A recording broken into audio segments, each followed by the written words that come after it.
जय श्री राम। दशावतार एक बहुत ही महत्वपूर्ण फोक परफॉर्मेंस है जो विष्णु जी के अलग अलग अवतारों के बारे में हमें बताता है, उनकी कहानियाँ बताता है। तो बहुत सारे जो लोग हैं, क्या होता है कि हमारे में जो परंपरा रही है, भारतीय संस्कृति जो रही है, वो ओरल ट्रेडिशन रहा है। मौखिक रूप से हम एक दूसरे को हमारे पापा हमें बताते हैं या उनके पापा ने उनको बताया था। रामायण महाभारत हमने ऐसे ही सुनी थी पहले, उसके बाद हमने पढ़ी और जानी।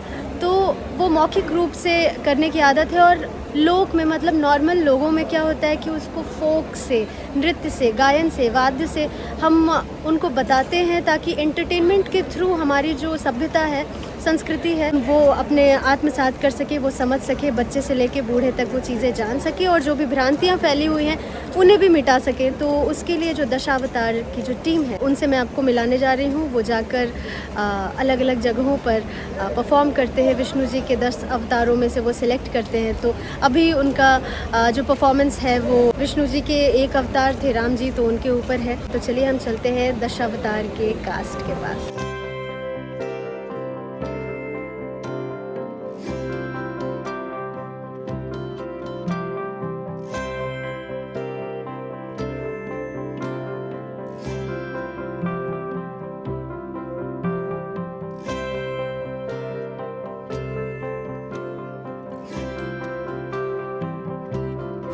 जय श्री राम। तो मैं हूँ अभी आशीष जी के साथ और दशावतार के हमारे श्री राम के साथ। तो मैं ये जानना चाहूँगी कि आपने इसकी शुरुआत कब से की? एक्चुअली दशावतार ये महाराष्ट्र की, सिंधुदुर्ग की, कोकण की पारंपरिक लोककला है। ओके, ये लोककला तकरीबन 900 साल से 800-900 साल से पुरानी लोककला है। ओके, सो हम लोग यहाँ पे मुंबई में, सिंधुदुर्ग में, हर जगह पे ये हमारी दशावतार करके, इसमें राम के 10 अवतार जो है वो हम लोग दिखा देते हैं। ओके, इसमें हम लोग के आर्टिस्ट रहते हैं, 10 से 15 आर्टिस्ट रहते हैं। और खुद इसमें एक स्पेशलिटी ये है कि खुद का मेकअप खुद होता है। इसमें कोई एक दूसरे का मेकअप नहीं करता है। विद और सेकंड, ये जो स्किट रहता है ये विदाउट स्किट रहता है। एक कंटेंट दिया जाता है।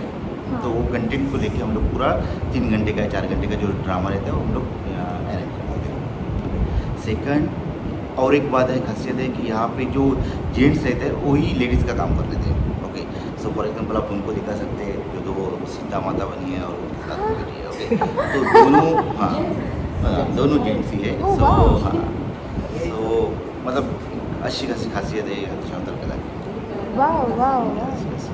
नाट्य शास्त्र में हमें ये सुनने को मिला था, जानने को मिला था, आज हमें देखने को भी मिल गया। इसीलिए कहते हैं कि जब हम अपनी संस्कृति से, अपनी चीज़ों से जब जुड़ते हैं ना, तो बात ही अलग होती है। बहुत सारी चीज़ें जानने को मिलती हैं जो हमने कभी देखी नहीं, वो देखने को मिलती हैं। तो अभी हम देख सकते हैं ये मेकअप खुद से किया हुआ, ये मुझे मतलब विश्वास नहीं हो रहा। और सीता माता, ये मतलब बहुत ही आश्चर्यचकित होने वाली बात है, बिल्कुल भी पता नहीं लग रहा है। कितने साल हो गए आपको दशावतार करते हुए? दशावतार करते 15 साल। 15 साल हुए, उनको 20 साल हुए। तो अलग अलग है, जैसे इस चीज़ सबसे रहते हैं। आप लोग अगर देखेंगे तो एक डायलॉग अगर ये है ना, हाँ, तो करीबन 40 साल के ऊपर हो गए। ये दशावतार कला जो है ना, ये करते हैं, अच्छा, करते आ रहे हैं 40 साल। और आप लोग मराठी में ही करते हैं? मराठी में प्योर मराठी में। सो एक आप मेरे हिसाब से आप एक संस्कृत का डायलॉग रहेगा, इनके मुँह से सुन लीजिए, आपको अच्छा लगेगा। हाँ। तदात्मनं सुजाम्य परित्राणाय साधूनां विनाशाय च दुष्कृता धर्म संस्थापनार्थाय संभवामि युगे युगे। बहुत ही अच्छा। गीता का जो ये श्लोक है, उसका मतलब सबको पता है कि धर्म और धर्म की बात हो रही है। जहाँ जहाँ भी धर्म की हानि होती है, वहाँ वहाँ हमारे भगवान विष्णु अवतार लेते हैं। और बहुत अच्छा लगा। और आपका एक्सपीरियंस कैसा रहा है? कभी कुछ ऐसा हुआ कि कुछ दिक्कतें आई हों या कुछ ऐसा कुछ शेयर करना चाहते हो आप? एक्चुअल में हम लोग जो ये करते, ड्रामा करते, जी। ये जो 18 पुराण रहते ना, हाँ। उसमें से कोई भी एक पार्ट लेके उसके ऊपर हम लोग 3 घंटे का शो कर देते। वाह वाह। और वो स्क्रिप्टेड नहीं रहता है, डायलॉग जो है खुद के डायलॉग खुद क्रिएट करना है हाँ और खाली बताया जाता है कि सिचुएशन क्या है, कथा बताई जाती है। हाँ खुद के डायलॉग आदमी मतलब हमारे जो एक्टर्स हैं मतलब दशावतार कला जो भी करते हैं अपने इसमें, तो खुद के डायलॉग खुद क्रिएट कर देते हैं। वाह, तो ये बहुत ही अलग तरीके की चीज़ है जो मैंने आज तक जितने भी नाटक किए हैं या जितने भी शोज़ किए, हमेशा एक स्क्रिप्ट होता है और ये काफ़ी मतलब बहुत अलग है, एक्सटेम्पोर कह सकते हैं ये। और जानकारी रहना बहुत ज़रूरी है ना कि उस पुराण के बारे में, उस सिचुएशन के बारे में जानकारी रहना बहुत ज़रूरी है कि आपको वो पता हो ताकि आप उसको पूरा नाटकीय रूप से कर पाएँ। एक्चुअल में कैसा रहता है कि बहुत सारे लोग जो है जी अपना पुराण पढ़ते नहीं जी जी जी जी जी। और किसी को पुराण के बारे में कुछ नॉलेज नहीं Knowledge रहता है। नहीं। अभी हम लोग ने सोशल मीडिया पे बहुत देखा है कि किसी को गाली देते हैं, भगवान विष्णु को गाली देते जी। हैं कि इसने बहुत बुरा किया है, भगवान कृष्ण को गाली देते हैं। जी तो उन लोग का जो है नॉलेज थोड़ा कम रहता है क्योंकि उन लोगों ने पूरा पढ़ा नहीं, बिल्कुल नहीं, इसके हाँ, लिए वो लोग ऐसे गाली देते हैं। तो ये तो गलत है। बिल्कुल वो हम लोग जब ड्रामा मतलब करते हैं तभी हम लोग बता देते हैं कि सही क्या है। सही क्या है, सही बात। भगवान विष्णु ने मतलब कृष्ण बन के किया है कुछ, क्या विष्णु ने खुद अपने जीवन में क्या किया है, वो सब जो बताते हैं। तो जो सच है वो बता देते हैं। जो लोग गलत गलत बोलते हैं उन लोग अगर सुनेंगे तो उनको मालूम पड़ेगा कि वो भाई गलत नहीं है, क्या है। सही अभी अपन देखेंगे कि 16,108 हाँ पत्नियां भगवान कृष्ण की थी, हाँ, बोल। ऐसा बोला जाता है। लेकिन एक्चुअल में उनकी जो 16,100 जो पत्नियां थी उनको उन्होंने छुड़ाया था, जी, बंदी थे वो। बंदी किया था, उनको छुड़ाया था और उन लोग को अपना नाम दिया था कि समाज में सर उठा के जी सके। हाँ, वो उनका नाम ना खराब हो। हाँ, उनका नाम खराब ना हो क्योंकि ज़्यादातर स्त्रियाँ जो थी जो बंदी से जो छुड़ाया था वो अपने अपने घर गए तो उनको निकाल उनके घर वालों ने लेने के लिए मना कर दिया। हम्म। तब इन्होंने बोल दिया कि भाई तुम लोग जिधर भी जाओगे, तुम लोग कोई भी तुम लोग को पूछता है हाँ। तो बता देना कि हम कृष्ण की पत्नी हैं। हाँ तो जी, समाज में सर उठा के जीने का जो ये है अधिकार तो भगवान कृष्ण ने उन नारियों को दिया था। जी, तो लोग बोलते हैं कि मतलब कुछ भी बोल देते हैं, कुछ भी वो बोल। गलत बात है। ये जो पढ़ा है उन लोग ने,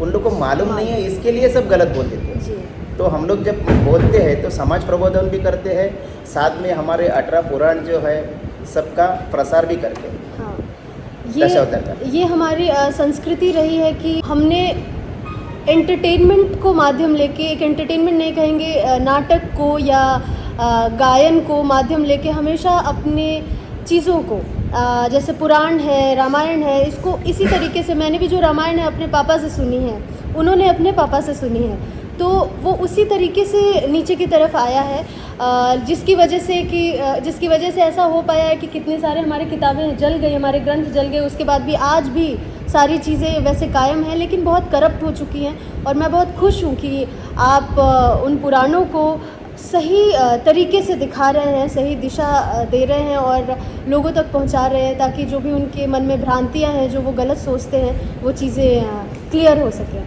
तो बहुत बहुत धन्यवाद। दशावतार मैं ज़रूर अभी देखूंगी। आप सबको ऑल द बेस्ट। जय Shri Ram.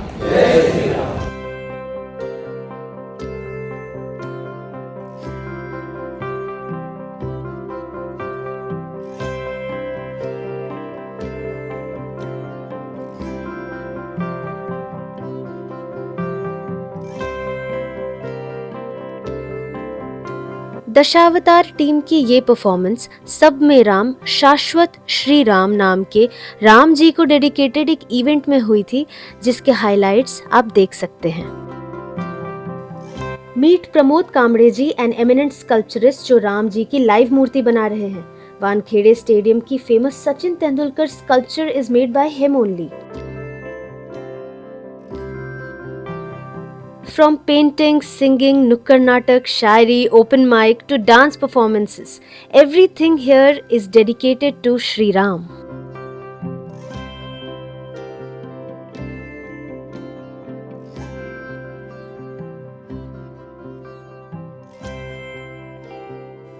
Just look at the details of this painting. They are all made by the best artists of India.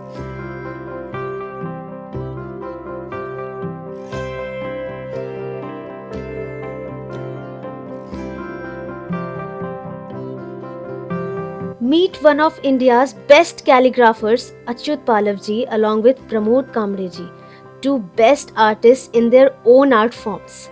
Got this one personalized by him.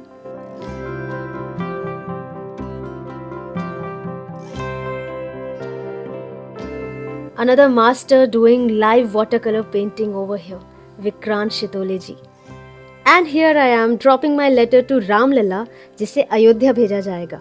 So these were a few highlights from the show. See you in my next one.